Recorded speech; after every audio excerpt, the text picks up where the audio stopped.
Assalamualaikum warahmatullahi wabarakatuh. Innal hamdalillah nahmaduhu wa nasta'inuhu wa nastaghfiruh wa na'udzu billahi min shururi anfusina wa min sayyiati a'malina. Man yahdihillahu fala mudilla lahu wa man yudlil fala hadiya lahu. Asyhadu an la ilaha illallah wahdahu la syarika lah wa asyhadu anna Muhammadan 'abduhu wa rasuluh. Amma ba'du. Fa inna khairal kalami kalamullah wa khairal huda huda Muhammadin sallallahu alaihi wasallam. وشر الأمور محدثاتها وكل محدثة بدعة وكل بدعة ضلالة وكل ضلالة في النار.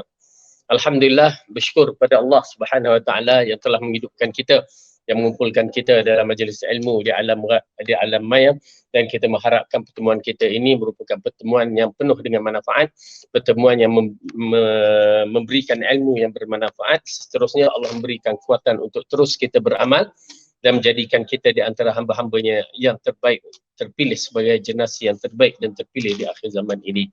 Amin ya rabbal alamin. Dan yang paling penting dalam bab ini ialah kita termasuk dalam golongan orang yang dipermudahkan bagi kita jalan ke syurga. Maka saya mengharapkan suatu harapan yang terlalu besar bagi kita di alam maya ini, agar Allah ampunkan dosa kita, Allah masukkan kita di kalangan orang yang dipermudahkan bagi kita jalan ke syurga. Kenapa tuan-tuan dan puan-puan, di antara orang yang dipermudahkan masuk ke syurga itu ialah orang yang masuk syurga tanpa hisap. Itu memang dipermudahkan sangat-sangat. Tetapi ada juga jalan-jalan yang Allah berikan peruntukan kepada kita, seperti apa yang kita lakukan sekarang ni, penuntut ilmu, ya, mudah-mudahan Allah masukkan kita juga di dalam golongan yang terpilih ini. Baik, tuan-tuan dan puan-puan yang dirahmati oleh Allah, saya berada di luar kawasan sekarang, yakni saya berada di Mekah. Saya akan iringi doa kepada para jemaah yang hadir dalam majlis ilmu, yang berada di yayasan ta'lim, dan bahkan kita mengharapkan Allah berikan kekuatan dan kejayaan dalam perjalanan kita untuk membimbing masyarakat ataupun membimbing diri kita menjadi orang yang betul-betul beriman kepada Allah, orang yang betul-betul mengikut sunnah Rasulullah sallallahu alaihi wasallam. Jadi insya-Allah mudah-mudahan Allah berikan kekuatan, dan doakan kepada kami yang berada di Mekah, yang mana kita dalam proses untuk menjelang haji ini, ya, dan jemaah kita dalam keadaan alhamdulillah semuanya baik. Baik, insya-Allah kita sambung balik pelajaran kita, muka surat 243, ihsan kepada pasangan hidup. Ya, ihsan kepada pasangan hidup ini di antara Allah telah jadikan kita ini adalah berpasang-pasangan. Ya, Allah telah jadikan kita ini berpasang-pasangan, yang ianya merupakan satu kenikmatan. Walaupun kita setengah orang mungkin dia kata saya tak ada pasangan lagi, namun begitu kita mengatakan insya-Allah jadikanlah orang yang beriman, pasangan kita akan menanti di akhirat kelak, insya-Allah. Baik, jadi di sini kita lihat tajuk dia diberikan ihsan kepada pasangan hidup. Baik, syariat Islam yang mulia dan agung menekankan betapa pentingnya berbuat ihsan dan bersikap lembut kepada pasangan hidup. Maka suami wajib memperlakukan isteri dan anak-anaknya dengan ihsan, iaitu berupaya menyayangi dan membahagiakan mereka. Okey, yang dikatakan ihsan pada pasangan hidup ini, terutamanya kita kena faham bahawa lelaki adalah ketua rumah tangga. Ar-rajul qawwamun 'ala nisa, ar-rijalu qawwamun 'ala nisa. Maka lelaki adalah ketua ataupun bertanggungjawab kepada wanita-wanita. Jadi lelaki adalah ketua dalam keluarga, yang mana ianya akan dipersoalkan dengan begitu banyak perkara yang akan dipersoalkan. Namun sebagai wanita, dia adalah pembantu kepada lelaki, yakni suaminya, dan dalam membimbing, menjaga harta rumah tangga, membimbing keluarga dan segala-galanya, hidup bersama. Maka kita kena faham elok-elok kaedah-kaedah yang begini akan memberikan kita syurga semuanya. Jadi macam seorang anak mentaati ayahnya, dia ruwadain. Kenapa? Anak bila ada ibu dan ayah, dia kena taat secara, ya, dalam karma, tak kira lelaki ataupun perempuan. Anak perempuan sebelum dia kahwin pun tu. Dan bila seorang anak itu dah berkahwin, maka anak pasti wajib taat kepada suami dia. selagi perkara itu ma'ruf. Ya, hubungan dengan ibu dan ayah waktu itu dalam ketaatan dia terhenti. Maksudnya dia kena mutlak kepada suami. Taat dalam perkara ma'ruf selagi tidak ma'ruf, selagi perkara itu tidak bercanggah dengan Quran dan As-Sunnah, taat. Ya. Baik. Oleh kerana itu para ibu dan bapa bila anak perempuan itu berkahwin, dia tak boleh kontrol dari jauh apa nak buat dia tak boleh. Melainkan dia memberi bimbingan sahaja dari jauh. Ya, dia tak boleh nakkan si isteri anak perempuan dia jangan ikut suami je, dia tak boleh. Ya, dia mesti bagikan semangat, terutamanya jika suami itu seorang yang soleh. Ya, maka kena. Ya, jangan dia rasa itu anak aku maka aku, dia tak boleh begitu. Dia dah serahkan, maka itu amanah bagi suami. Dan anak lelaki masih dengan mak dan ayah dia tetap ada, dan ditambahkan ya dengan kewajipan dia menjaga rumah tangga dia. Jadi kewajipan anak lelaki ni pada mak dan ayah, keluarga dia tu, dan juga pada keluarga yang dibina melalui proses perkahwinan.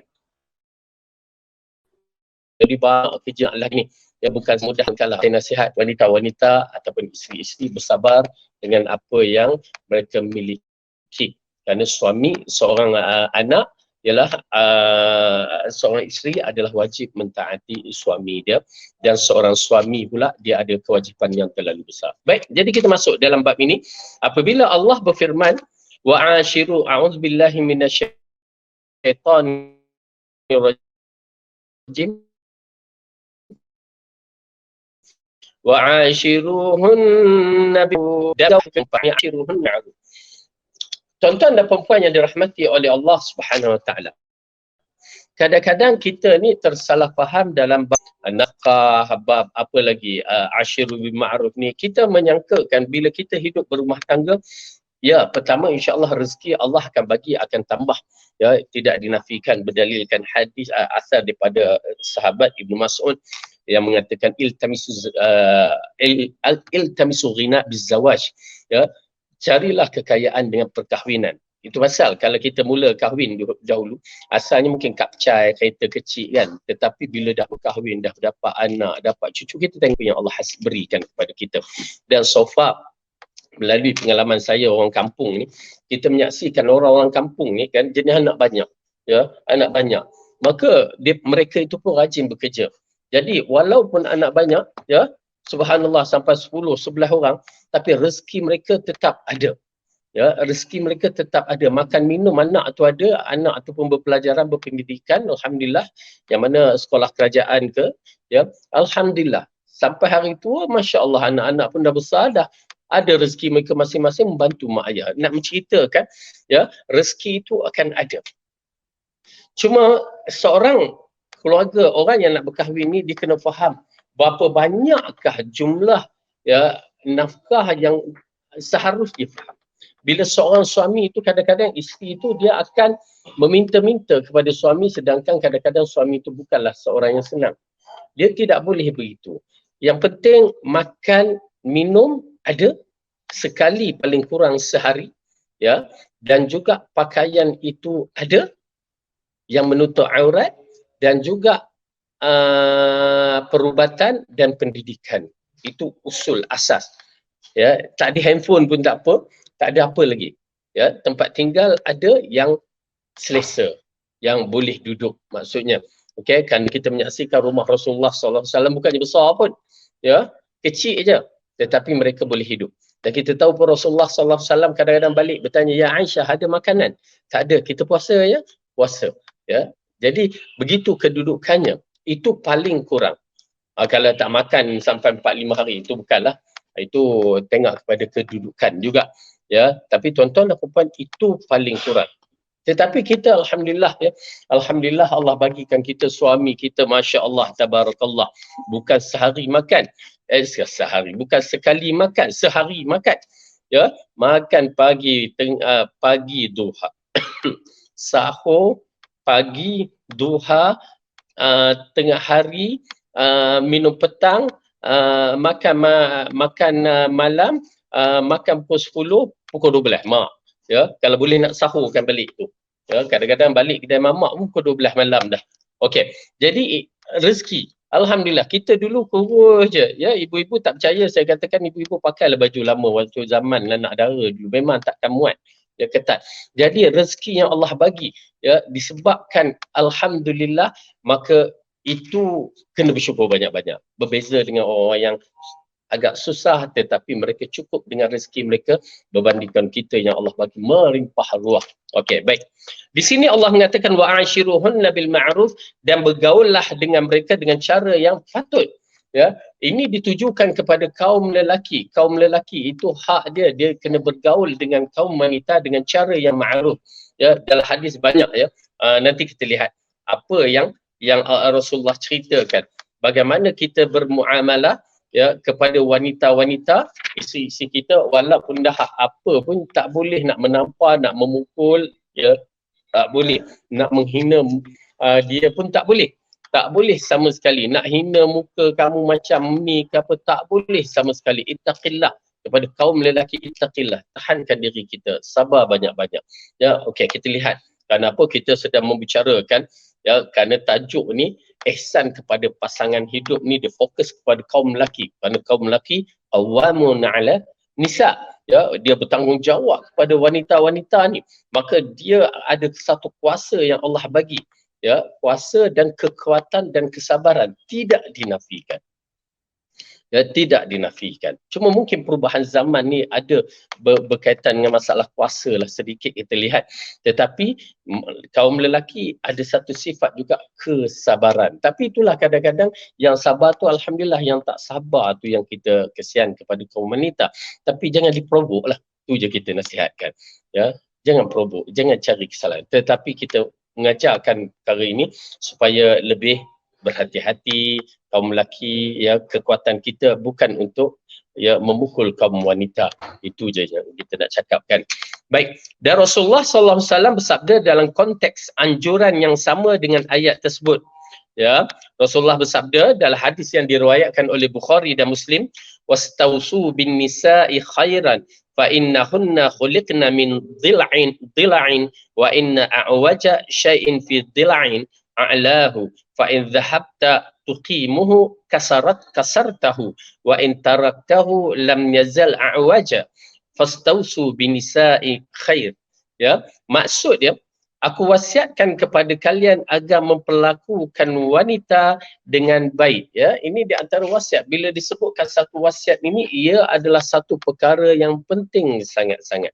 Ya, bila disebutkan wasiat ini, berarti kaum wanita ini, ya, menjadi satu tanggungjawab yang besar.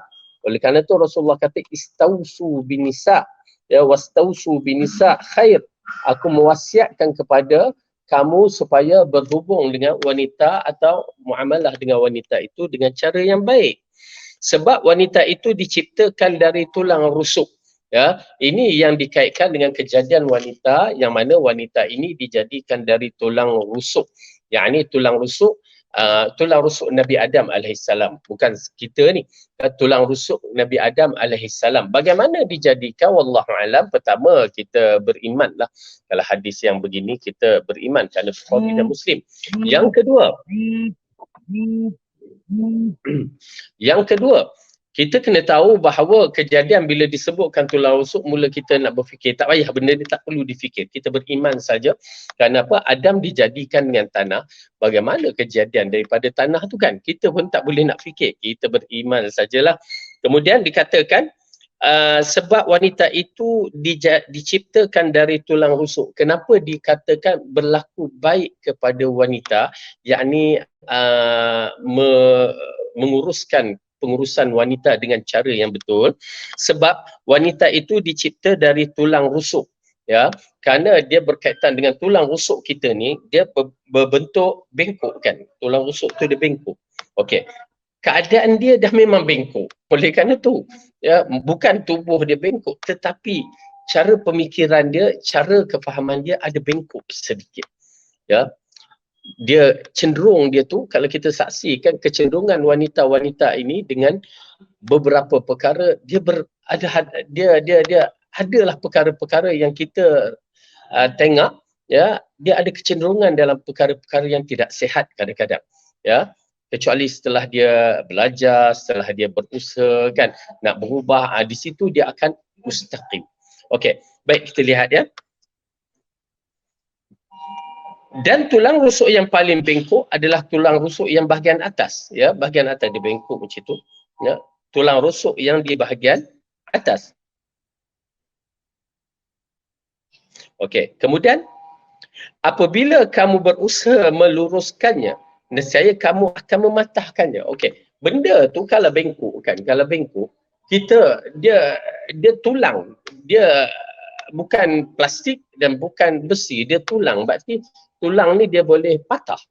Ya, bersifat boleh patah. Yang mana kalau kita ada plastik-plastik, ya, mana nak ambil contoh ni? Ya. Kita lihat ianya kalau dah bengkok dia boleh patah. Kalau kita tengok ya, kalau buluh pun kalau dia bengkok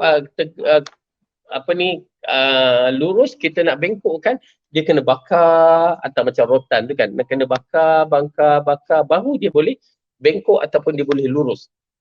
Itu kaedah-kaedah yang kita lihat yang Rasulullah ingatkan bahawa tulang rusuk itu bersifat bengkok. Okey. Kemudian apabila kamu berusaha meluruskannya, nescaya kamu akan mematahkannya. Ya, kamu berusaha nak betulkan dia. Kita tengok dia ni teruknya, isteri aku nak buat cara keraskan. Tuan-tuan dan perempuan, memang tabiat mereka ada benda-benda yang sifat manusia. Sifat manusia, kita katakan sifat manusia. Maka dia ada perkara yang kadang-kadang macam kita juga tak suka, ya, nak memberontak kadang-kadang. Ya, tetapi kita kaum lelaki ni dia adalah cara dia. Kan? Tetapi bagi kaum wanita ni dia pun ada juga, dia bersifat manusia yang mana kalau sampai ke puncak dia, kita nak luruskan dia patah, di situ akan terluka hati dia. Berarti wallahu alam, ya, kaum wanita ini kalau dah terluka hatinya, ya, boleh dipujuk lagi, tetapi kalau terpatah hatinya, ya, wallahu alam, itu Allah saja yang mengetahui, mengikut keadaan, ya, mengikut keadaan. Baik, ala kulli hal, sedangkan apabila kamu membiarkannya, dia akan tetap bengkok. Kalau kita lah malasnya aku nak layan, ya, perangai dia ni, maka dia akan tetap bengkok. Berarti dalam keadaan yang tak betul. Jadi kita ni kaum lelaki, dia itu pasal dia kena berpusing, pemikiran dia kena ligat. Oleh sebab itu aku wasiatkan agar kalian memperlakukan wanita dengan baik. Okey. Jadi di antara perkara yang boleh meluruskan dia, ya, kesetiaan kita ni, baiknya kita kepada dia, ya, kita tak pernah pukul, itu di antara perkara yang cuba meluruskan dia. Satu. Dan kedua, hadiah-hadiah yang kita bagi kepada dia juga, itu di antara perkara yang akan meluruskan dia. Ya, yang ketiga di antara perkara yang boleh meluruskan dia juga adalah pujian-pujian kepada dia. Ya, wanita ini suka kepada pujian. Dah Allah jadi macam tu. Ya, yang scammer pun jenis suka memuji. Kita je yang tak memuji dia. Pasal bila kena scam, kena marah dengan kita. Sedangkan kita pun tak pernah puji dia. Okey, ini di antara perkara-perkara yang agak menarik yang perlu kita study. Terutamanya tuan-tuan dan perempuan jika kita ada anak-anak perempuan yang remaja. Kenapa? Melalui yang kita ikut program-program penerangan tentang bagaimana orang-orang Kristian nak mengkristiankan orang-orang Melayu kita ni misalnya. Ya, misalnya di antaranya bukan sekadar Kristian saja, agama-agama lain juga, yang mana kita ni asyik-asyik marah anak kita kan, asyik-asyik marah. Ya, sebenarnya dalam usia marah tu dia bawah daripada 15 tahun sebenarnya. Ya, bawah 15 tahun tu mungkinlah boleh marah. Itu pun saya katakan 13 tahun tu dah kira bersiap sedia untuk berhadapan dengan anak ini ke alam remaja. Ya, kenapa yang Rasulullah arahkan pukul itu umur 10 tahun, jika tidak melakukan solat itu waktu dia. Ya, lepas itu kita kena bersikap sebagai seorang ayah ataupun ibu yang memainkan psikologi, mereka ini dah semacam kawan. Ya, tetapi ketegasan kita tetap ada. Semacam kawan, pukul-pukul dah tak boleh, melainkan perkara yang betul-betul serius. Ya. Kemudian selain daripada semacam kawan, dan kita sentiasa memberi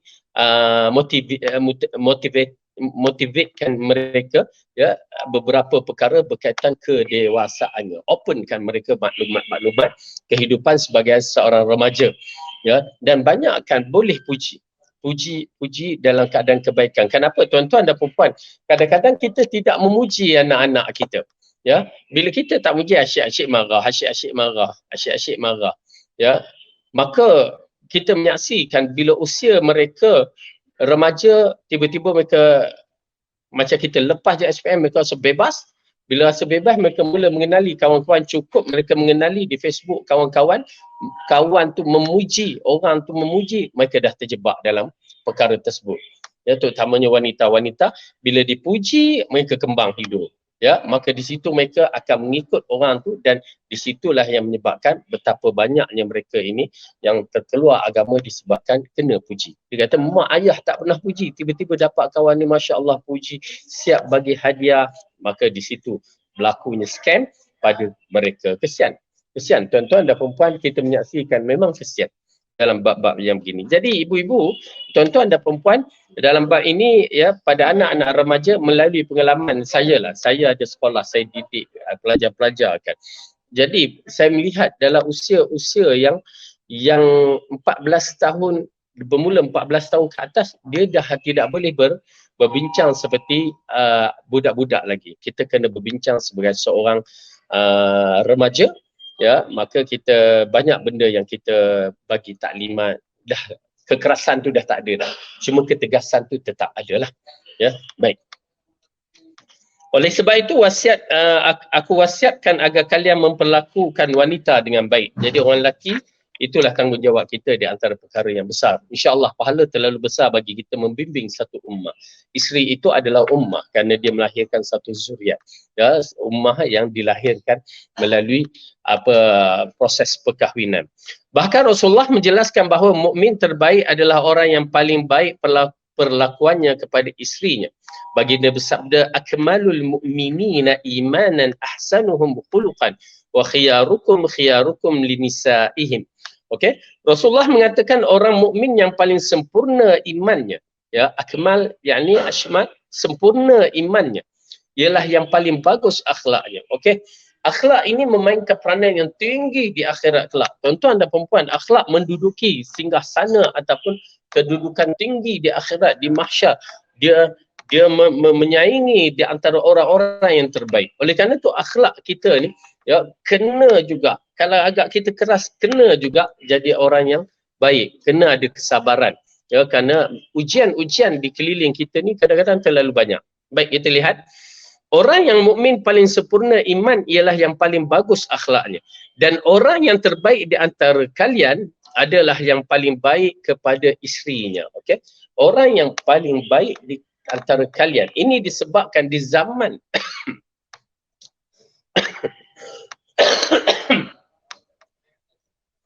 di zaman Rasulullah SAW atau zaman Arab ni, masyarakat Arab ni, lelaki ni kadang-kadang dia jenis pukul perempuan, isteri-isteri dia pukul, ya. Wanita-wanita mengadu kepada Rasulullah SAW, dan dalam proses itulah Rasulullah membentukkan para sahabat, ya, sehingga kan kita menyaksikan para sahabat begitu lembut dengan keluarganya. Okey, di mana disebabkan kisah wanita-wanita ni pun dia suka provok suami dia suka lawan suami dia kan. Okey, namun begitu bila datang Rasulullah SAW, dia bimbing cara muamalah dengan wanita, dan dia larang sama sekali memukul mereka, ya, kalau tak ada sebab-sebab yang dibenarkan. Okey, baik, kita lihat. Dan orang yang terbaik di antara kalian adalah yang paling baik kepada isterinya ataupun linisaihim, kepada isterinya. Kadang-kadang orang lelaki ni dia berhadapan dengan masalah orang luar dia baik, termasuklah orang perempuan pun dengan orang luar pun dia baik, tapi bila dekat rumah, ya, muamalah dengan isteri dia ataupun muamalah dengan suami dia dah tak first class. Tuan-tuan dan perempuan, walaupun kita ni bekerja, ya, sebagai seorang wanita bekerja dengan bos, dia tetap di rumah kena layan suaminya lebih dari bos. Dia kena, ya, kena. Apabila suami melonggarkan dia untuk bekerja, maka dia mencari rezeki juga, tetapi dia tetap di rumah bertanggungjawab menjaga hak suami dia. Jangan kita di pejabat, masya-Allah, ya, kita cakap dengan bos cara yang baik, ya, berakhlak, pakaian kita macam stewardess, ya, tiba-tiba dengan suami, ya, kita akhlak kita, percakapan kita tidak, kita yakni nauzubillah. Tuan-tuan dan perempuan, ingat ya, ibu-ibu, benda ni akan membawa kepada dosa besar, ya, melayan suami dengan cara yang tidak baik, walaupun kita bekerja, walaupun kita cari nafkah, ya. Baik. Ingatlah pada hari kiamat, tiap-tiap suami akan ditanya ihwal, sudahkah dia perlakukan serta bersikap lemah lembut kepada keluarganya. Rasulullah SAW bersabda, ala kullukum ra'in wa kullukum mas'ulun an ra'iyatihi. Tiap-tiap kalian adalah pemimpin dan tiap-tiap kalian akan diminta pertanggungjawabkan atas orang yang dipimpinnya. Na'udzubillah min dzalik. Minta lindung pada Allah dari kesilapan kita memimpin manusia. Jadi kita ni, orang lelaki adalah pemimpin. Dalam hadis dia perincikan lelaki pemimpin kaum keluarganya, wanita memimpin harta dan anak-anaknya, begitu susunannya. Namun di sini dikatakan ala kullukum ra'in. Semua di kalian, di antara kamu ini adalah pemimpin. Lelaki pemimpin, perempuan pun pemimpin. Maka semuanya akan dipertanggungjawabkan. Kalau keluarga kita ada berapa orang anak? 10. Maka 10 itu kita akan dipertanggungjawabkan. Tuan-tuan dan perempuan, bukan senang. Ya, bukan senang kita nak berhadapan dengan Allah Subhanahu Wa Taala dalam keadaan kita nak masuk syurga dengan mudah. Bukan senang. Kenapa? Tu deretan-deretan di belakang kita tu akan mengaitkan kita di hari pembalasan kelak. Semua nak melepaskan diri. Tuan-tuan dan perempuan cuba tengok ya. Kalau isu-isu yang di mahkamah misalnya, terutamanya kes-kes jenayah, semua akan cuba melepaskan diri daripada terbabit dengan orang yang disabitkan jenayah. Betul tak? Dikaitkan. Okey, kamu ada berhubung dengan dia, ya. Handphone tu dia ambil, dia tengok ada hubungan, dia ada message, ada call, semuanya akan dikait. Dan kita akan menafikan, yakni orang yang berkait itu pun cuba menafikan, tak, saya tak ada. Ya. Hatta seorang isteri pun kadang-kadang, suami pun kadang-kadang menafikan kaitan-kaitan. Ya. Ini di antara perkara yang berlaku. Kalau di bumi ini pun kita cuba nak lepaskan dari kaitan dengan sesiapa sekalipun, ini kan pula di depan Ar-Rahman. Yang mana kita tahu bahawa kedudukan di mahsyar nanti terlalu berat. Kedudukan di mahsyar nanti terlalu menakutkan. Masing-masing cuba melepaskan diri masing-masing. Apabila Allah mengatakan dalam surah Abasa, ya a'udzubillahi minasyaitonir rajim. Yauma yafirrul mar'u min akhi. Pada hari yang mana manusia itu lari daripada adik-beradiknya. Yauma yafirrul mar'u min akhi. Dia lari daripada adik-beradiknya. Adik-beradiknya, walaupun pada hari ini kita, Masya Allah, Allah bagi rezeki adik-beradik semua mengaku, ya. Semua orang akan mengaku sebagai adik-beradik dia lah, kan ada kelebihan yang kita miliki. Tetapi pada hari akhirat kelak, semua akan cuba melepaskan diri. Dia lepaskan diri, adik-beradik pun lepaskan diri. Wa ummihi wa abi, dan dia lari daripada ibunya dan ayahnya, ibu dan ayahnya, yakni lari daripada mak dan ayah dia. Kenapa nak disabitkan? Wa sahibatihi wa bani, dan lari daripada isterinya dan juga anak-anaknya. Kenapa? Kerana mereka akan sabitkan, nak sabit, inilah ayah aku yang tak bimbingkan aku, inilah suami aku yang tak pernah nak ajarkan aku agama. Inilah mak aku, mak tak pernah nak bimbing agama, nak mengajar cara Islam. Subhanallah, tuan-tuan dan perempuan, menakutkan. Semua melepaskan diri, Kerana tak mau disabitkan. Dalam ayat yang lain pula Allah menceritakan kita ni cuba nak cari supaya orang lain membantu kita. Ya. Subhanallah. Tapi tuan-tuan dan perempuan, itulah kehidupan kita. Ya, Allah dah jadikan kita begini, maka kita cubalah berhadapan dengan cara yang betul.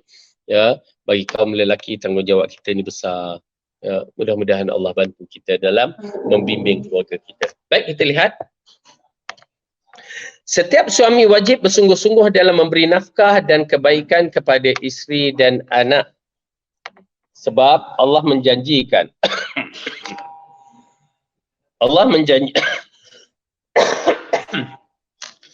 Allah menjanjikan pahala besar atas semua ini, ya.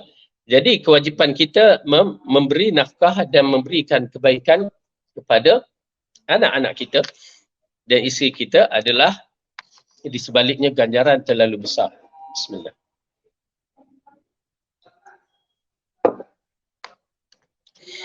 Dinarun anfaqtahu fi sabilillah wa dinarun anfaqtahu fi raqabatin wa dinarun tasaddaqta bihi ala miskinin wa dinarun anfaqtahu ala ahlika a'zamuha ajra alladhi anfaqtahu ala ahlika.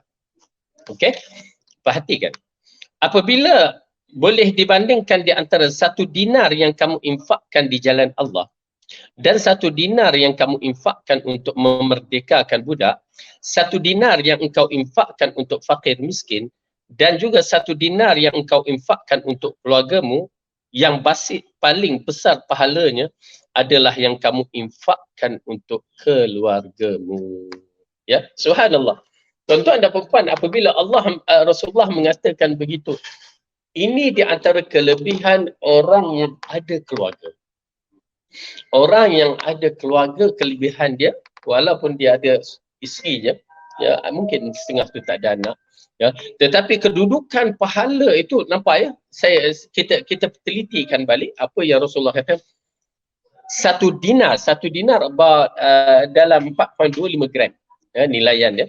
Satu dinar yang kamu infak di jalan Allah, berarti duit yang kamu infak di jalan Allah. Jalan Allah ini, ya, berbagai bentuk jalan kerja amal yang kita lakukan itu semua dalam bentuk jalan Allah. Satu dinar yang kamu infakkan untuk memerdekakan hamba ni terlalu besar pahalanya. Besar sangat-sangat. Dan satu dinar yang engkau infakkan untuk fakir miskin, dan juga satu dinar yang engkau infakkan untuk keluargamu, tetapi Rasulullah kata apa? Yang paling besar pahalanya adalah yang kamu infak untuk keluargamu. Masya Allah, ini di antara kelebihan. Ya, kadang-kadang seorang suami itu dia kedekut untuk menginfakkan kepada keluarga dia. Dia Masya Allah belanja kawan, Masya Allah, tabarakallah. Tapi nak infak pada keluarganya berat. Ya, jadi oleh kerana itu, bila Rasulullah SAW mengatakan begini, ianya merupakan poin yang besar untuk para suami untuk mendapat rezeki atau ganjaran pahala yang besar, infak pada isteri. Tapi berhati-hatilah supaya tidak boros. Itu je lah. Dan dalam keadaan ekonomi kita yang stabil. Oh, insyaAllah. Baik. Kemudian sebaliknya, apabila suami menyia-nyiakan kewajipan ini, maka dia akan memikulkan dosanya. Baginda bersabda, kafa bil mar'i ithman an yahbisa amman yamliku qutahu. Maksudnya, cukuplah seorang lelaki dikatakan berdosa jika menahan hartanya dari orang yang menjadi tanggungannya. Dengan arti kata lain, apa dia?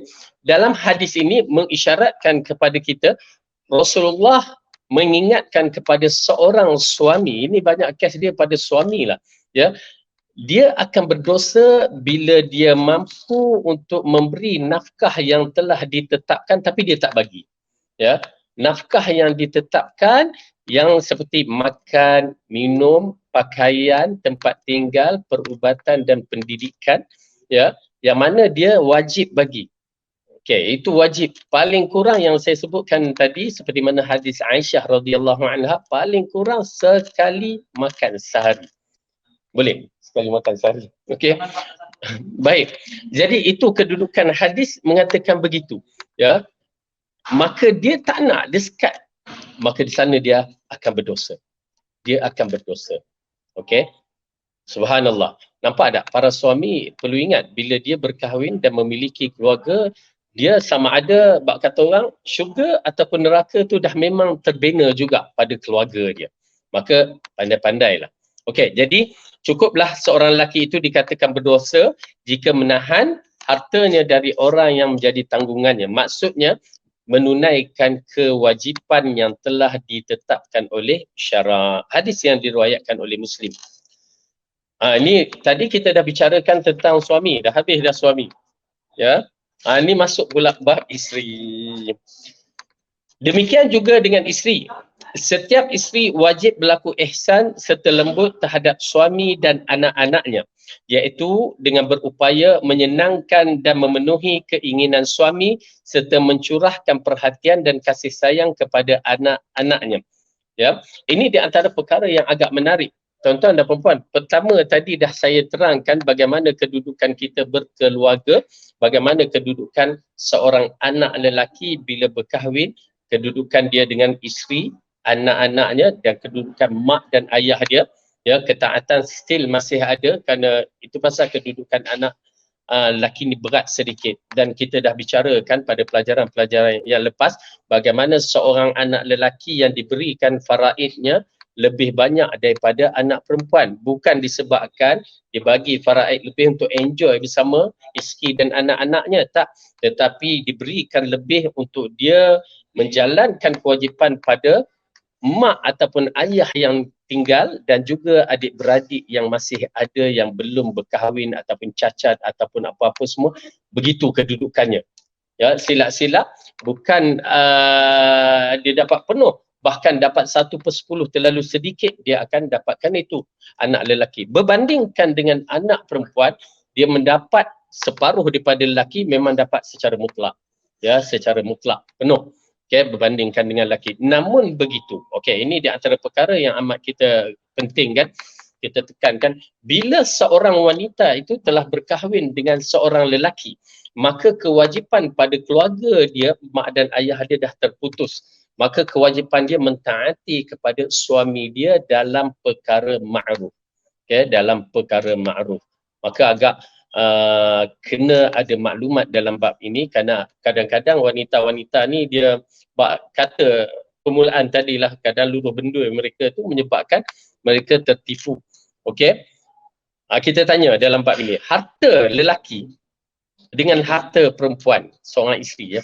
Saya teringat pasal ada di kalangan wanita tu dia terkena sedikit bila suami tu kata saya kahwin awak, berarti semua harta awak pun milik saya. Okey, ini kena kelentong bulat-bulat ni. Okey, baik. Harta lelaki dengan harta isteri, suami isteri. Bagaimana kedudukan harta suami? Isteri boleh pakai tak? Boleh pakai? InsyaAllah, semua kita di sini jawab, boleh pakai. Berarti harta suami adalah milik isteri, macam tu? Okey, baik. Nanti kejap. Okey, harta isteri pada suami, macam mana pula? Tak boleh? Baik, harta suami pada isteri, okey, kita kena faham ya. Walaupun suami itu, isteri itu tahu ini suami aku, harta dia milik aku, sebenarnya tidak begitu. Ya, harta suami milik isteri yang mana yang dibenarkan, yang mana yang kewajipan itu memang boleh. Yang lebih daripada tu dia kena minta izin. Berdalilkan bahawa bila suami itu mati, harta dia bagaimana kedudukannya? Hartanya akan difaraidkan. Berarti bukan pada isteri semua, tak, difaraidkan pada anak-anak, pada mak dan ayah. Okey, begitu kedudukannya.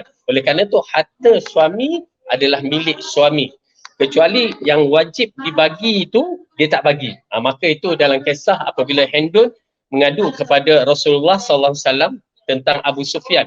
Kita kenal Abu Sufyan sahabat yang besar, yang kaya raya tetapi kedekut. Ya, sehingga kan Hindun bagi tahu kepada Rasulullah, Abu Sufyan ni kaya tetapi kedekut, bolehkah aku mengambil hartanya? Lalu Rasulullah mengatakan ambil dalam perkara yang ma'ruf, yakni makan minum, pakaian, maksudnya begitu. Itu je. Lebih daripada tu, kau nak pakai baju-baju yang banyak ke, handphone yang besar ke, tak boleh. Ya, itu semua kena minta izin. Baik. Sorry, ada gangguan sikit. Baik. Jadi adapun harta lelaki tadi kita dah tahu bahawa wanita-wanita mesti minta izin, tetapi kalau suami itu kata pakailah, tak payah minta banyak sangat, pakai je, jangan banyak cakap. Ya, takut banyak cakap nanti dihadkan lagi, rugi kita. Okey. Adapun harta perempuan, lelaki tidak boleh ambil melainkan dapat izin. Walaupun 10 sen, walaupun RM1, dia mesti dapat izin. Kalau tidak, hukumnya berdosa. Itu kaedah dia. Ya, dia tak ada pula kalau nak ambil keperluan, tak ada. Ya, keperluan hanya lelaki ya yang wajib melepaskan. Yang ni dia wajib mencari keperluan, menyelesaikan keperluan keluarga. Okey? Baik. Dan saya ingatkan supaya bila saya mendapat maklumat tu, wanita-wanita yang berkahwin dia mengatakan harta dia adalah milik suami, itu silap. Okey? Baik.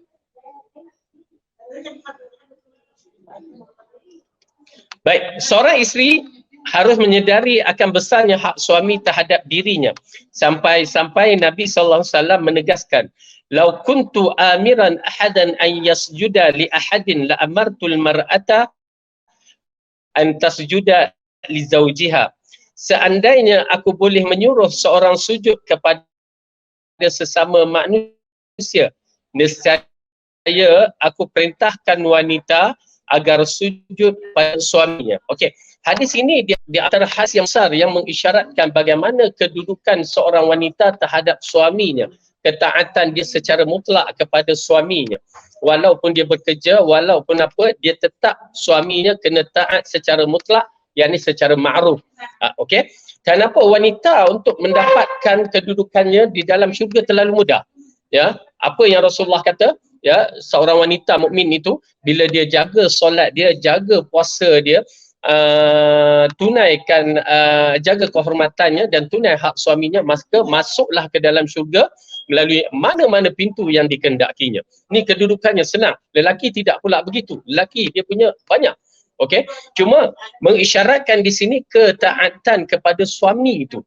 Ya, ketaatan kepada suami itu secara mutlak. Ya, kerana Rasulullah bila menyebutkan seandainya aku boleh menyuruh seseorang sujud, ya, sujud kedudukannya besar.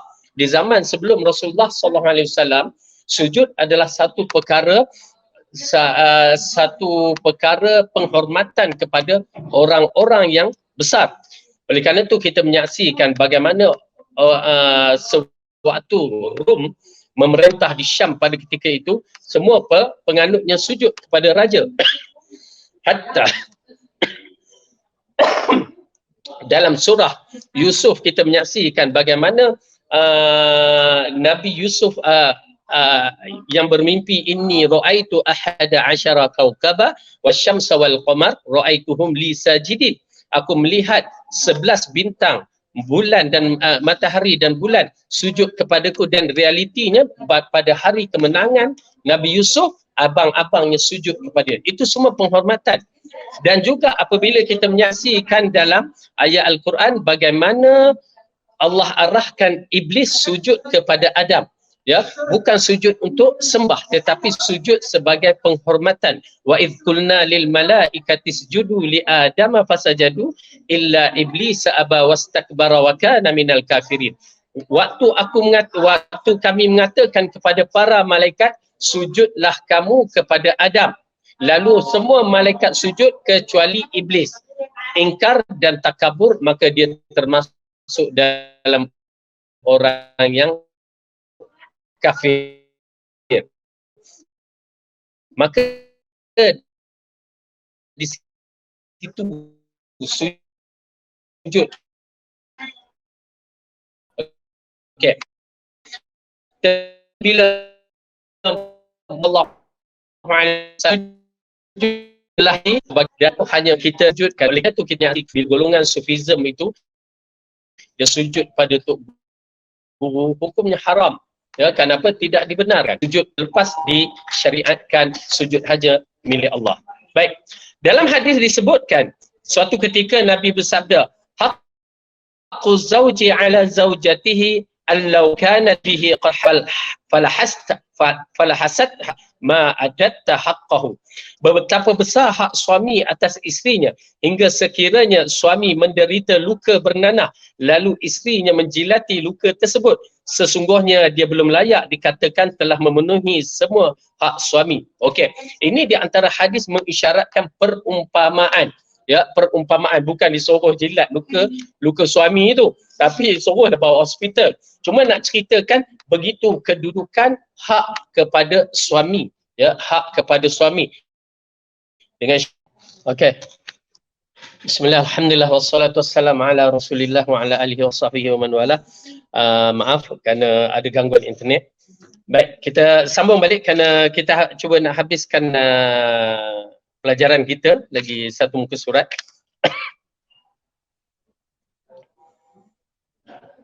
Dalam hadis yang lain, muka surat 245, dalam hadis yang lain disebutkan bahawasanya suatu ketika Nabi bersabda, haqquz zawji ala zawjatihi an law kanat bihi qarhatun falhasatha ma addat haqqahu.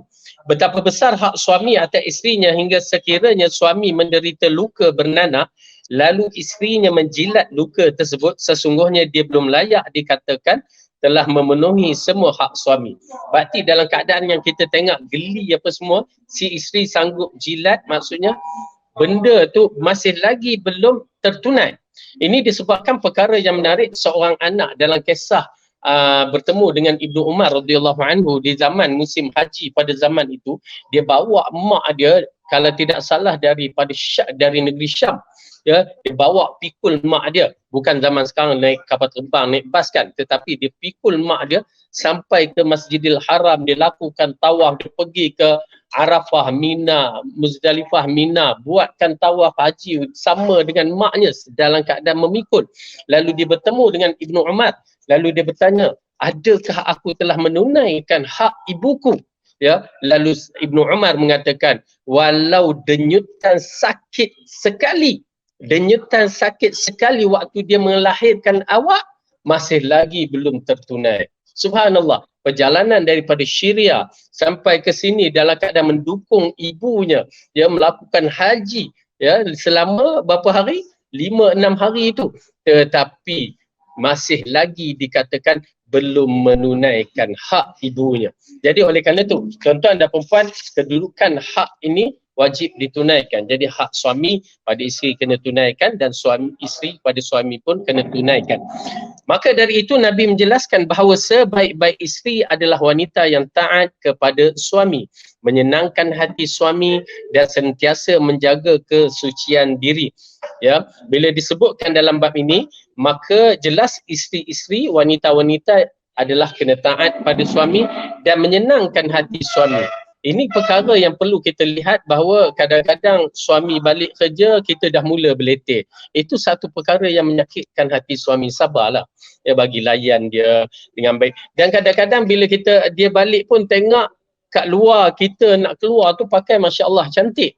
Bila sambut dia apa orang kata, dalam bahasa Malaysia bergetang dada apa, berkemban je balik nak sambut suami dengan bau belacannya, bau tempoyak, bau apa lagi, ya. Ini perkara yang agak serius yang kita anggap remeh. Sebenarnya seharusnya bila suami balik, kita ni macam para mugari, stewardess, sambut, ya, siap dengan air, siap dengan makanan, semua, ya. Ini di antara yang menyenangkan hati suami, yang memandang pun rasa lega, separuh kelegaan, ya, seorang suami. Tetapi kalau suami itu balik, kita mulakan bebel kita, ibu-ibu, ya, bila suami dengar bebel isteri, memang itu separuh dah sakit dalam diri dia.